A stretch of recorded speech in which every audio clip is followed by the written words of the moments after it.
All right, and we are live. All right, folks, I'm back again. My name is Marvin Smith, founder and CEO of Nxuscloud Inc. Um, so as you can read the title of the stream, this is part two of the data breach by the New York Bar Association. Like I said last week, we're gonna see we're going to see more data being put on the dark web. So I believe about Tuesday we saw part 3 or part 4 being uploaded. So just give me a second. I'm just gonna get my content together.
All right, so I'm just gonna get started.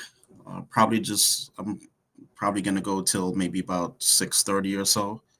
It's a weekend, and I know everybody's probably out watching that new Marvel movie.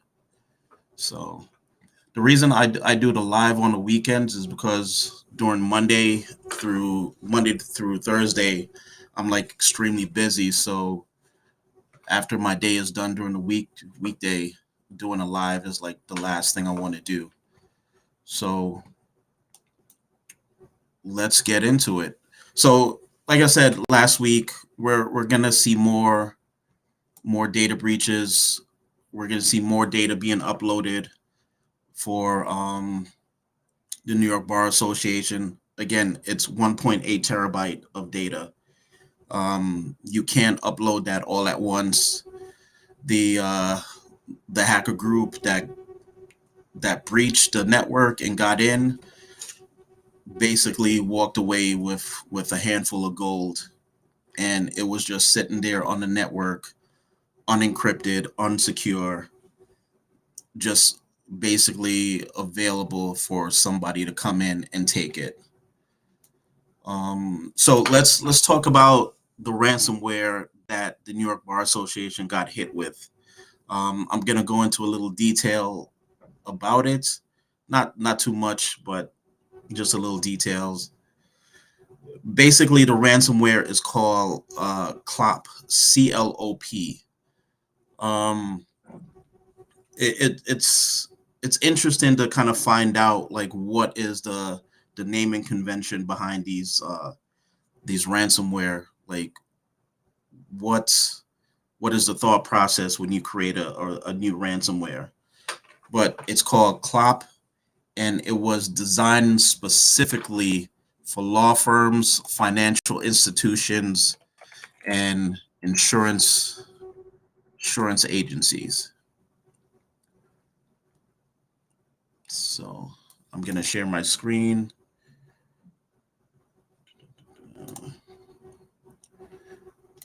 To give you the full detail of what the CLOP ransomware and what it's used for.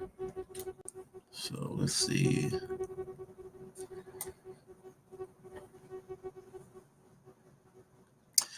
CLOP operates under the ransomware as a service model, and it was first observed in 2019.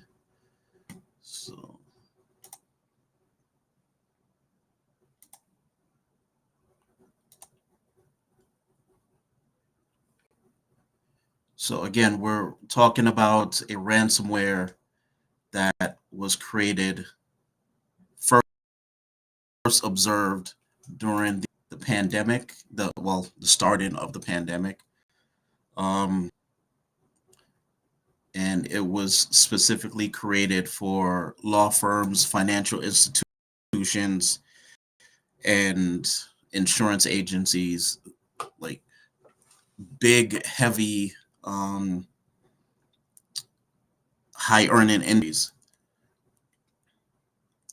So what would be the main reason to go after most law firms? So in my experience, my work history working for most law firms, a lot of law firms are like the gateway into other industries. So if you get into a law firm system, acquire the data, you could basically use that data to get into other industries, and start going up the chain to like major companies like Microsoft, who else? Like top tier companies like Apple, because basically at the end of the day, we're all connected some way, somehow, either through an email or maybe documents that was exchanged in some capacity. All U.S. companies are connected some way, somehow. So let me see. Let's go into. But like I said, it's just a gateway. Law firms are gateways into other industries. How would I have done it if I was basically, let's say, a contractor, or I was hired to secure the New York Bar Association's network? First and foremost, I would have used our dark web tool, do a assessment, a real-time scan, see what information was being leaked out before I even started a project. So once I got a full assessment, I would say, okay, if there's weak passwords, we need to strengthen password management, go all the way up to 8 characters, 10 if I wanted to be a prick, or if I wanted to be a big time, a-hole, I would say password changes every 30 days, pretty much, no question about it. Let's see, what else? Full cybersecurity training for staff and senior staff administrators. And I'm not talking about something you could just watch, point and click, and then you get a full assessment at the end of the day. No, it's continuous, every 6 months, maybe every 3 months, depending on the level of knowledge. But from there, once everybody is through the full learning management system, Then we will start to hit them with scenarios, training, real time evaluation. Like if you had somebody call your office and they're doing a social networking attack, that will go towards your training. And if you fail your training, basically that will be something for HR to look into. But again, we're just theorizing here. So what else? Full EDR across the board for every machine, server, whatever spare equipment that's turned off. Again, I want to see everything that's going on the network. From there, so if they had, let's say, let me take a look and see what email provider they're working with, either Google Chrome or Microsoft. So I have a tool that I could basically check and see what service, who's providing the email service. So let me look for it just a bit.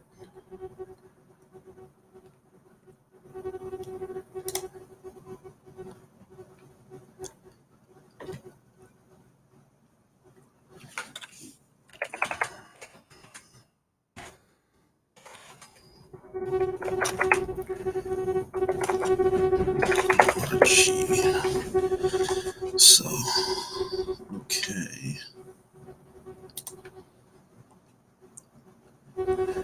Okay, so it looks like, yep, they pretty much have Microsoft as their email provider.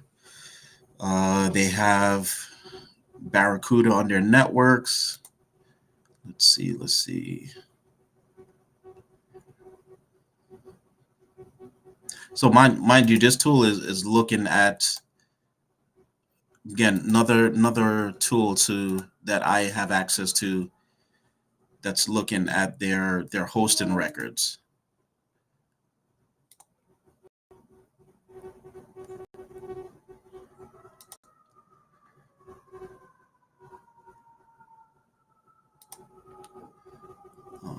But yeah, I could tell that they have Microsoft as their main email provider. So for users with Microsoft, what I would do is basically, since they're still a small company, I wouldn't give them E1 license. I would just move them up to Microsoft Premium. A lot of features within Microsoft Premium, a lot of security options for high-level users or administrators. I would pair their account with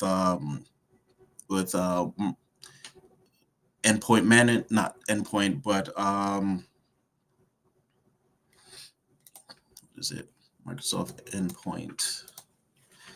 I would use Microsoft Endpoint for email filtering.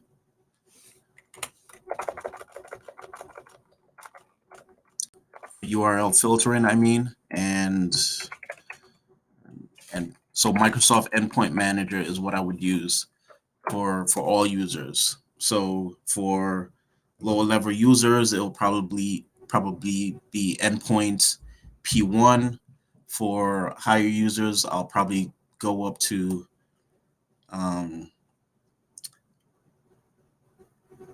P2 maybe. But again, it's Microsoft Premium, a lot of services, a lot of features, a lot of security with Microsoft Premium. Let's see what else.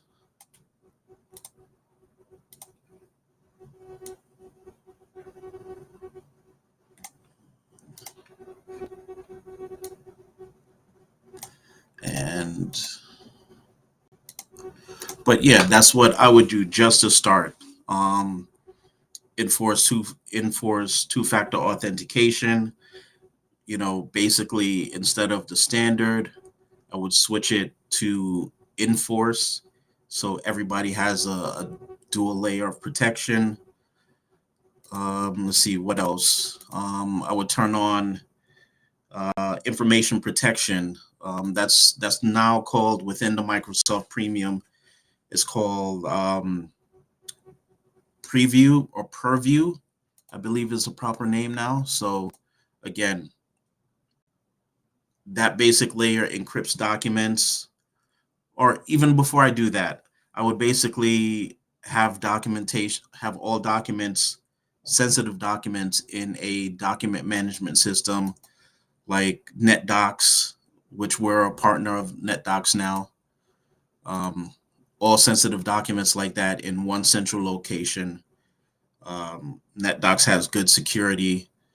It's cloud-based, and I would enforce policy on users stop using work email for personal matters, like, you know, shopping sites, stop using emails, stop using personal emails, things like that. So again, when you're looking at security and you're looking at user behavior, a lot of people are starting to use their work email as to sign up for shopping site. I've seen it personally. And again, if that shopping site gets breached, work email is in that data breach, and then all pretty much hackers have to do is just start piecing the breadcrumbs together and trailing it back to the main company. I'll probably do that. Or if I want to be super secure, I would say for all upper level managers, um, give them UB keys, so passwordless logins, things like that. So yeah, you could go the gambit when you come across stuff like this. Like with my clients, what I do is they're all on Microsoft Premium. They all have Microsoft Endpoint running, URL filtering, email filtering, dual factor authentication, 2FA, enforced. Any crazy emails that they get, I've deployed this Outlook add-on. It's called Report Ransomware or Report Phishing Email. That's linked to Endpoint Manager on the back end. So whenever they see anything suspicious, I basically tell them, click on the email, don't open it, click on it, but click on the Outlook add-on. That will basically remove it from their inbox, collect it on the back end. When I log in on a daily basis, I look at reports. So when I see those emails, I basically just block them. But again, yeah, something like this, you could just run the gambit with the level and sophistication of the security that you want to implement. Let me see, what else would I do? Like I said, strict password management, strict password enforcement, password changes every 30 days, increase the length of the password, 8 characters, give or take, even more than that if you want to be, you know. But again, it's however, if you're a managed service provider, it's basically you could go all the way or don't go at all. But like I said, law firms are the gateways into other industries. I'm gonna share something with you guys that it's gonna, if you're watching us on YouTube, this will be the link for this Excel spreadsheet will be in our channel description.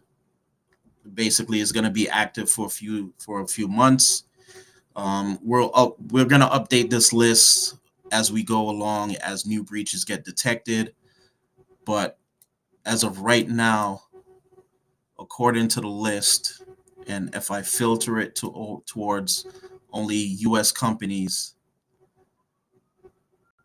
I believe the complete list of US companies since 12/29/2022, the complete list of companies that's been breached has been a total of, I believe, 163 companies.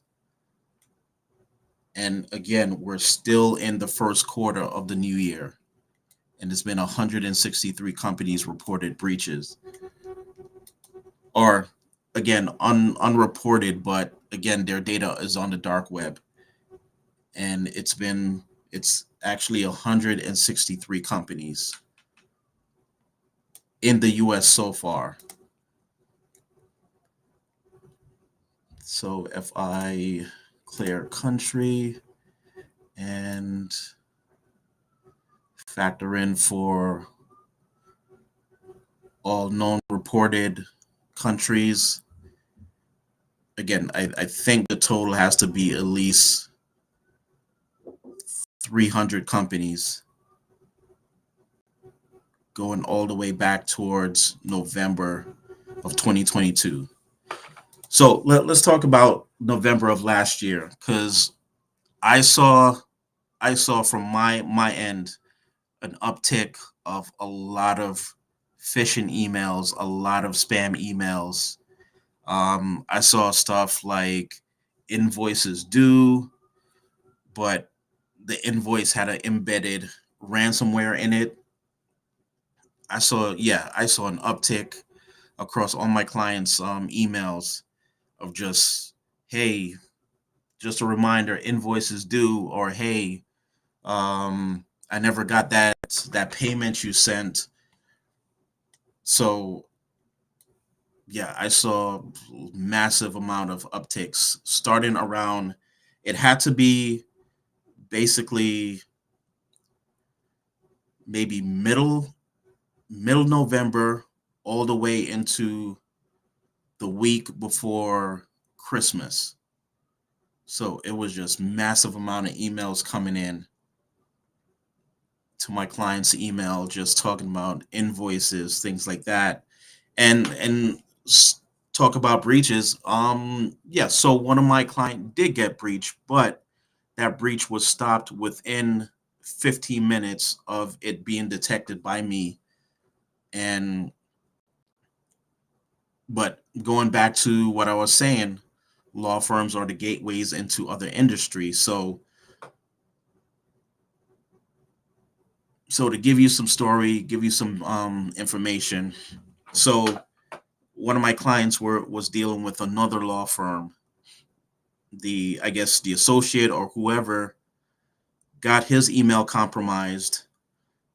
My client was waiting for a pitch deck from some company, some startup.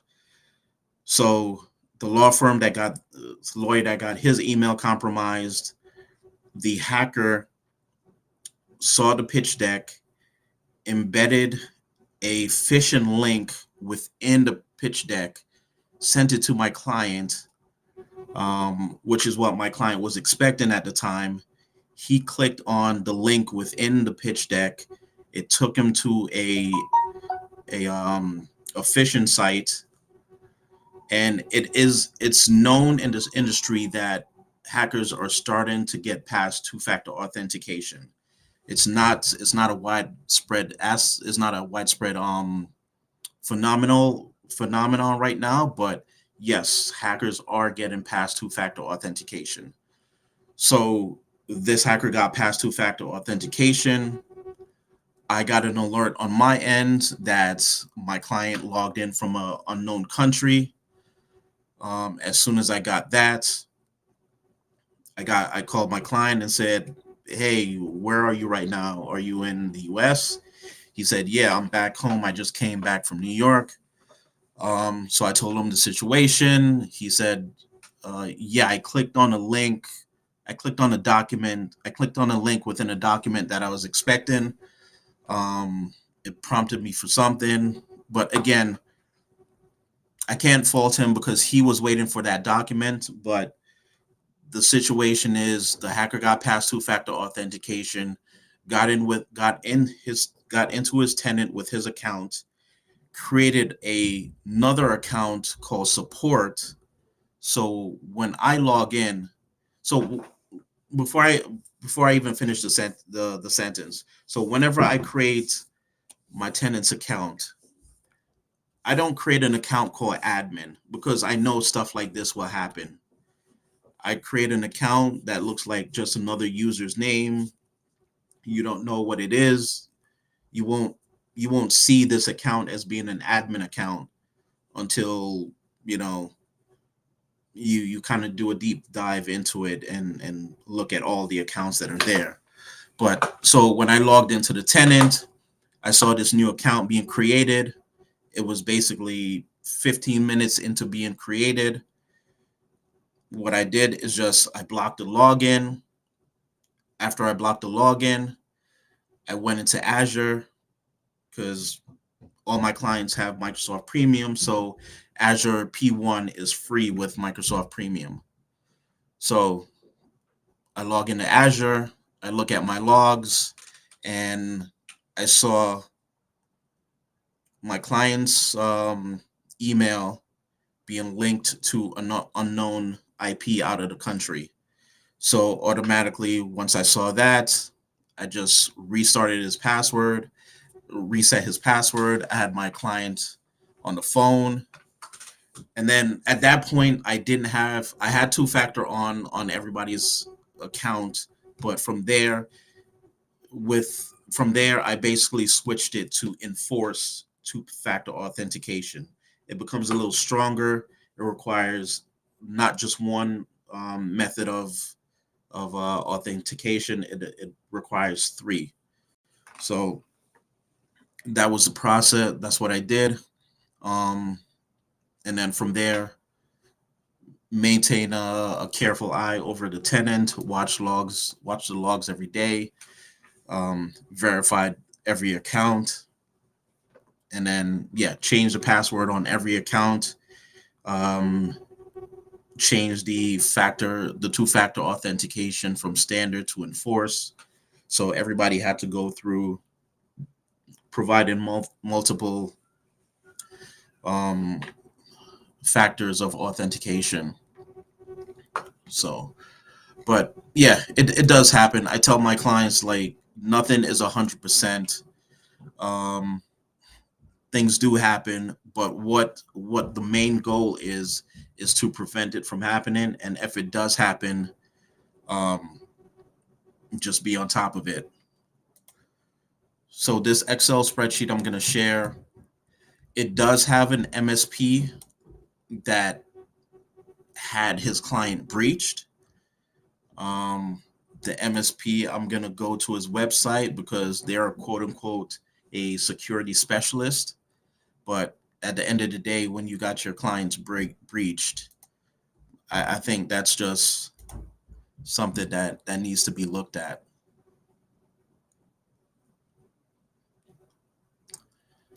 So let's go to their website.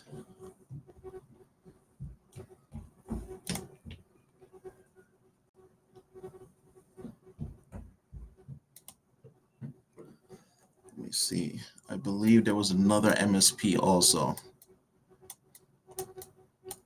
So one of the things I don't understand is with all these breaches that are being reported or not being reported, this is consumers' information. These are users' personal information, social security numbers, pay stubs being posted on the dark web. There is no free credit monitoring that's going to do anything about that. The information is out there, and you could easily. I've been to sites where you could easily, bid and barter to get somebody's full financial profile and full makeup, but nobody does anything about it, or nobody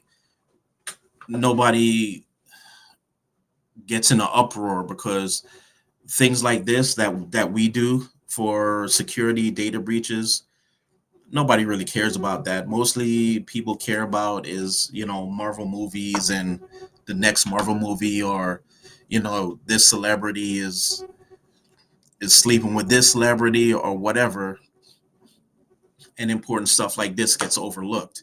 Like if the media would start looking at stuff like this and say, hey, a big company like yourself, why didn't you have the proper security in place? Or why wasn't this, why did this engineer have full access to people's information?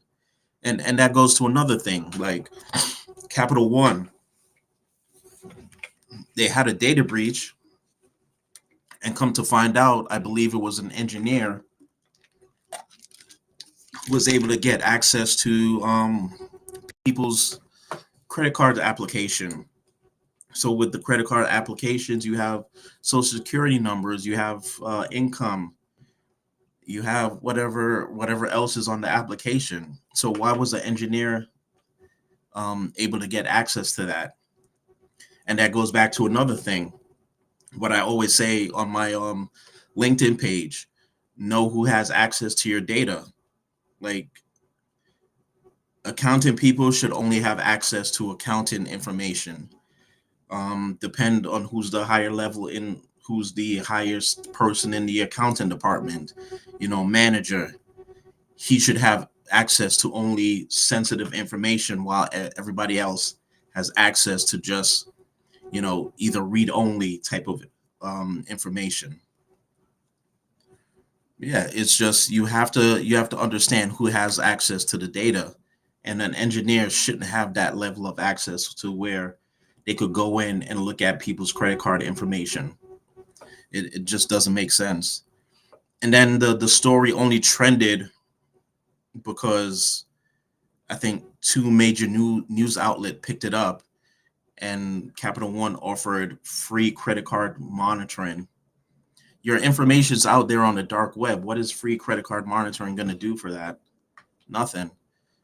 All somebody has to do is just sit on your information for 2 3 years, and then once, don't you think a hacker could probably do a full soft pull on someone's credit?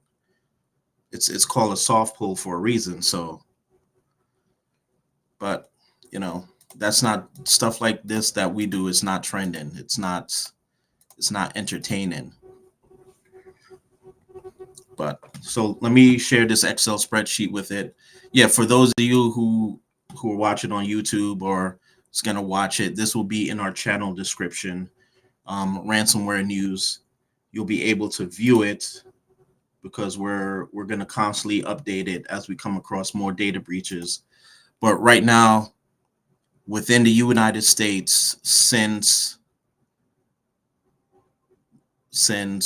December 12th of last year, we've seen a total of, I believe, 163 data breaches that haven't been reported,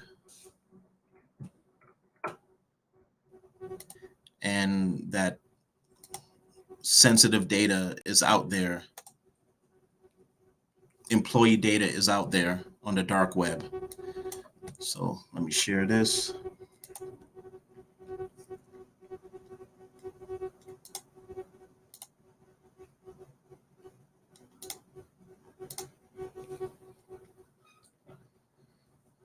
All right, so this is our full list. Shout out to Laura who did this list. It's amazing work. We're still gonna update it as we go along, but as you can see, started from December 12th, 2022. These are the full list of companies within the United States that have been hit with a data breach. And if we filter it by ransom group or ransom type, let's type in CLOP and filter, and we'll see all the companies that's been hit with the CLOP ransomware. As you can see, the New York Bar Association is on there. A couple other companies are on there that's been hit with the ransomware. But if I remove the country, and let's just filter by industry. And thus we're going to type in law, legal,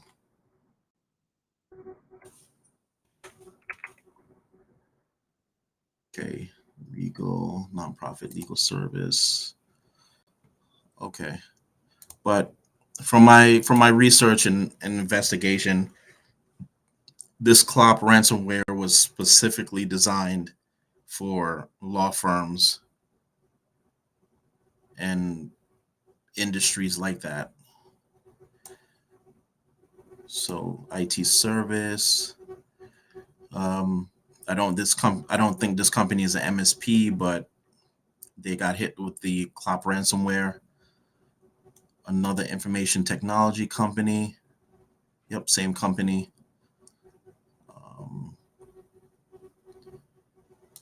And we've been seeing this in the trucking industry also. A lot of logistic companies are getting hit with this CLOP ransomware. But let me unfilter.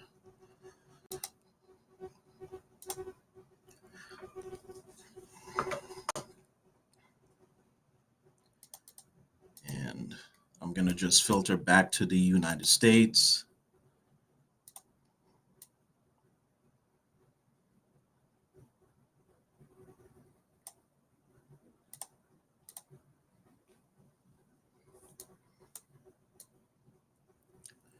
And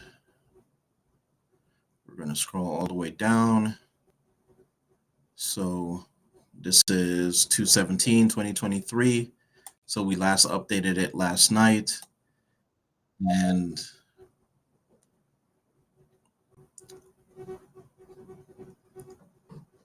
some kind of machinery company got hit with Lockbit. I believe I posted a link on my LinkedIn to kind of give a full description on what the Lockbit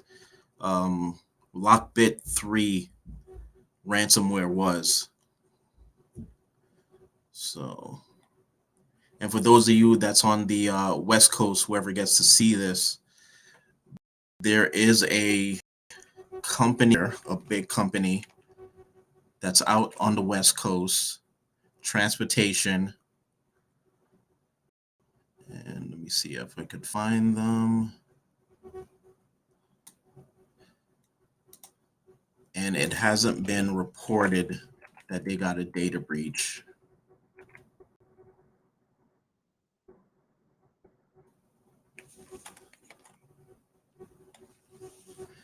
All right. For those of you that's on the West Coast, you know this company, Bay Area Rapid Transit, aka BART, got hit by a group called Vice Society. We verified the data. We saw employee pictures. We saw, was it police officers' information? Pretty much just out there on the dark web, just waiting for somebody to snatch up and do a social engineering attack.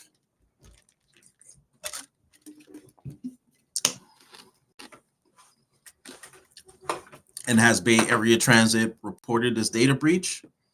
No. Maybe they don't know, but again, I really don't know what to tell people sometimes. It's just you got to stay vigilant. If you're in this IT field, you can't be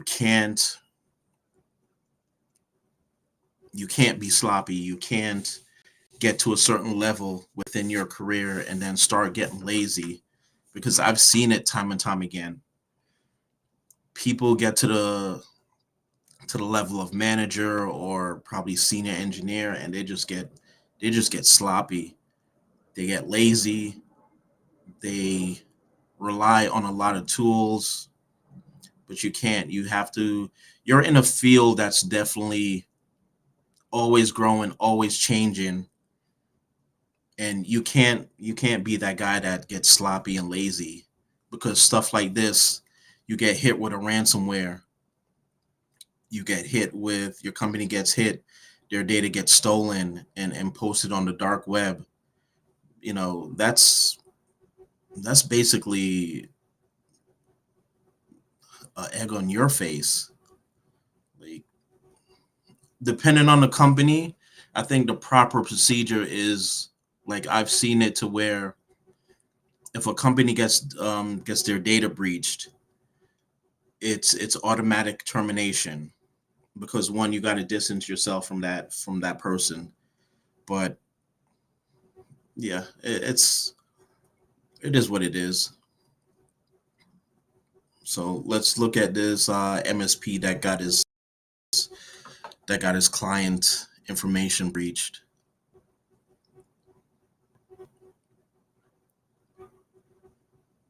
Let's see if I can just find it. Remove the filters.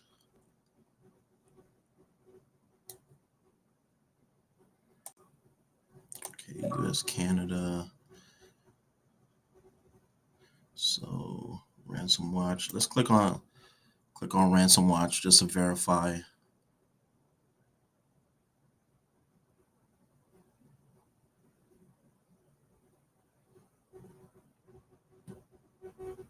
Okay, Board of Shame.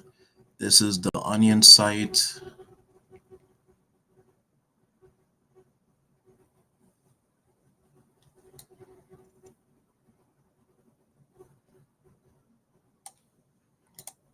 So, all right, let's click on the MSP, Advanced 2000. Advanced 2000, Buffalo, New York. Pretty much as it is, it's just their clients got breached, their information was out there, or they got breached, and their information is out there on the dark web. So, yeah, it happens to MSPs also. And the problem is like these MSPs, they don't report it because the laws are not being enforced. And like I have no issue saying, hey, one of my clients had a attempted data breach, but the breach was handled in real time. I'm not ashamed of saying that. It's things happen. But a lot of these bigger MSPs, like, they won't say it. They won't put it on their website. They won't let their clients know. I personally feel like this is something that every business owner should know. If you're doing business with an MSP, the first thing you should find out is, have they been through a data breach, and what was the steps taken to prevent the next one from happening.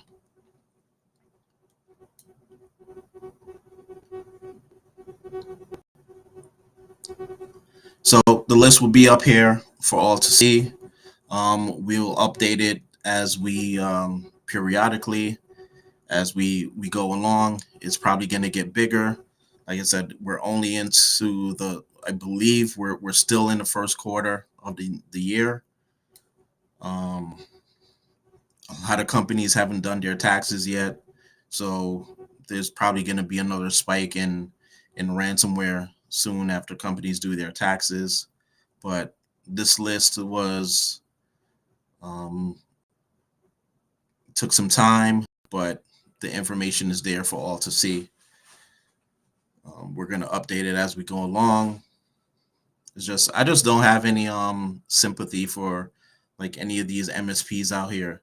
As I struggle to grow my business and provide clients good service, you have these MSPs out here that's just sloppy with their work. They're getting their clients' information breached, and no one's going after them. This is not about the shame game. It's just basically like, hey, if I could openly say it, there was an attempted breach on one of my clients, but it was resolved in real time. There was no delay.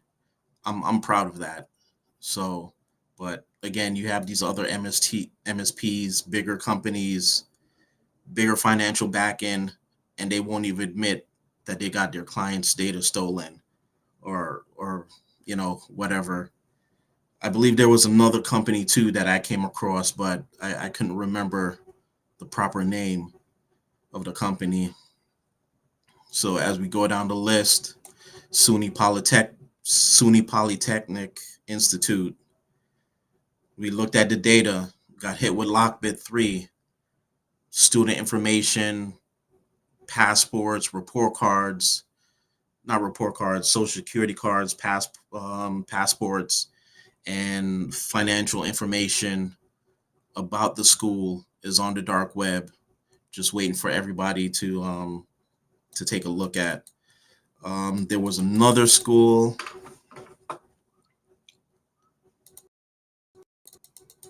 Rivers Science Academy, that's in Florida. And let me filter by the state.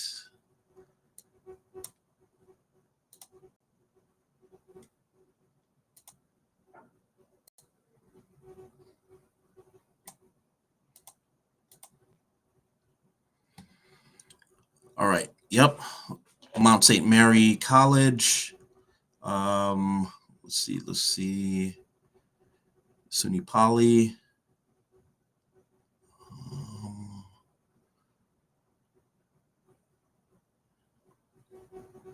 So yeah, it's student. If we look at steps to prevent this,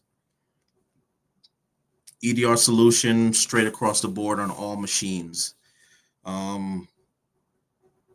Make sure passwords, strong password management, up to 8 characters, maybe even more.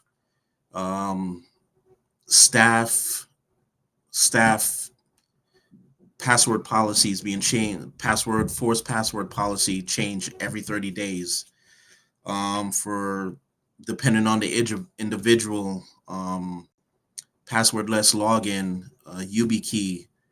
Anybody who's financial, again, passwordless, YubiKey, strong password management. What else? Document encryption, especially for student information. Encryption. What else? Software patch management. Let's see. There's like I said, there's multiple ways you could go when it comes to security, but what I don't understand is just why these people, these CTOs, CIOs, continue to have a job when sensitive information, student information, it's been breached and is out there on the dark web. But again, it's just me. I take what I do seriously. So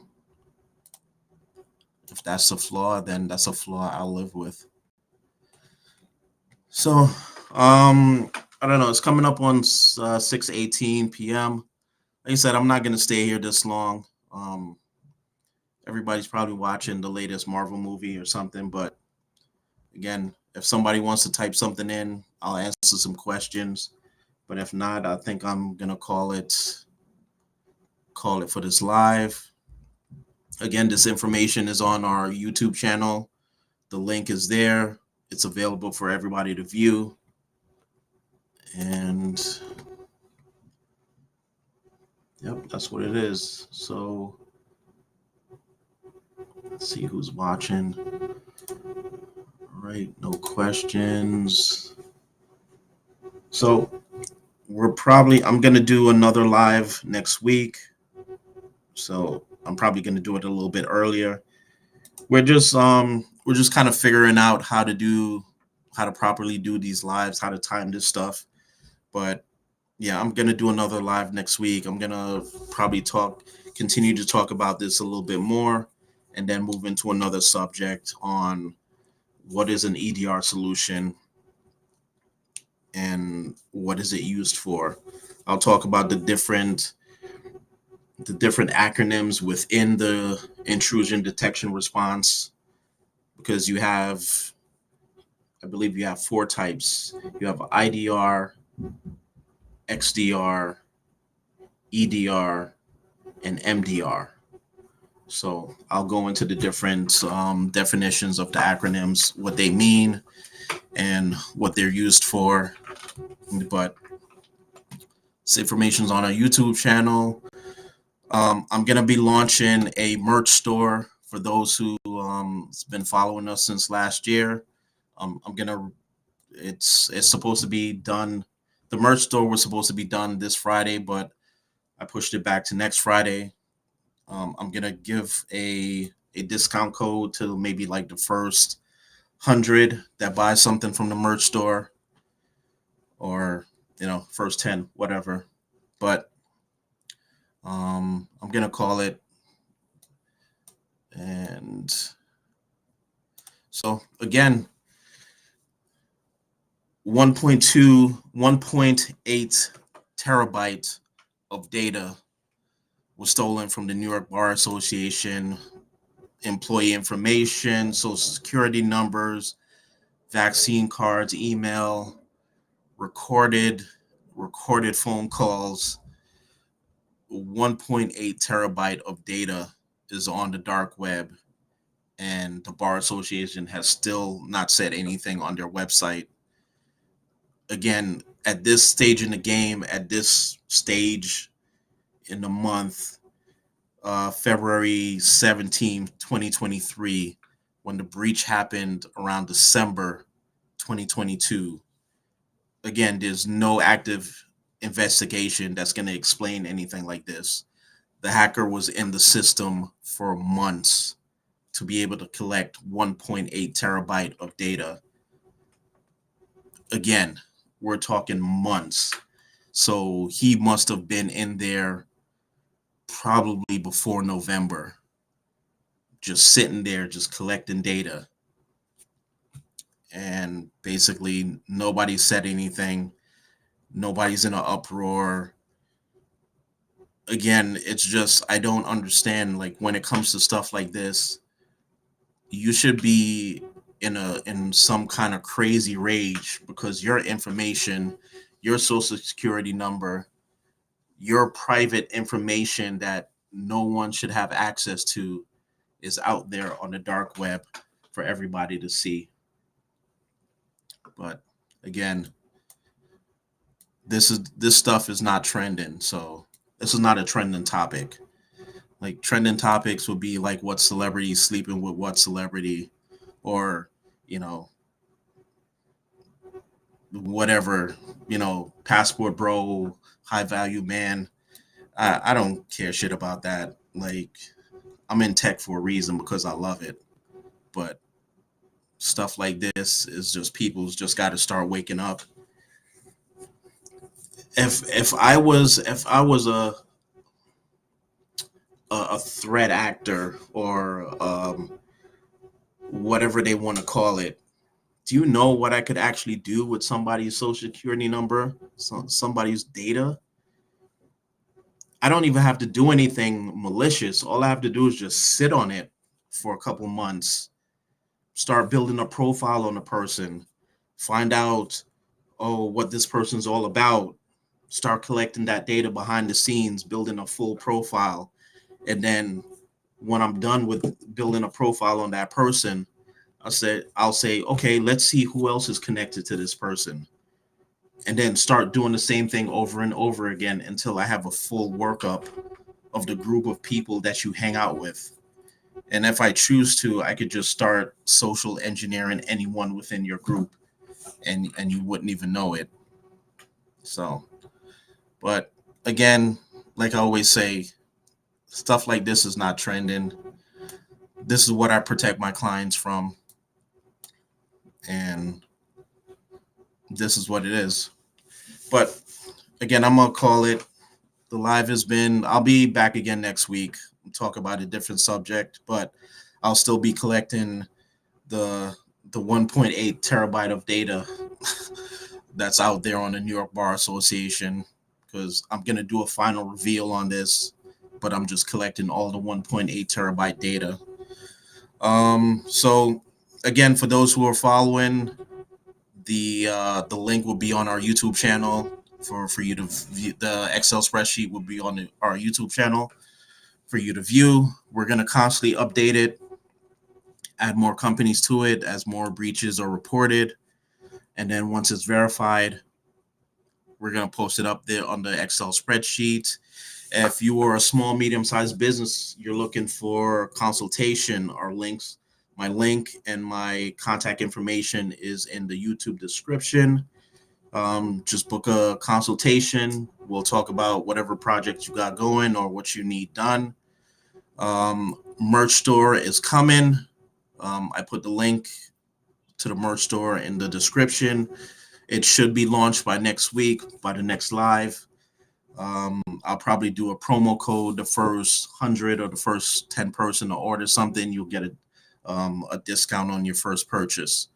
So with that being said, folks, thanks for watching, and I'll be back again. All right.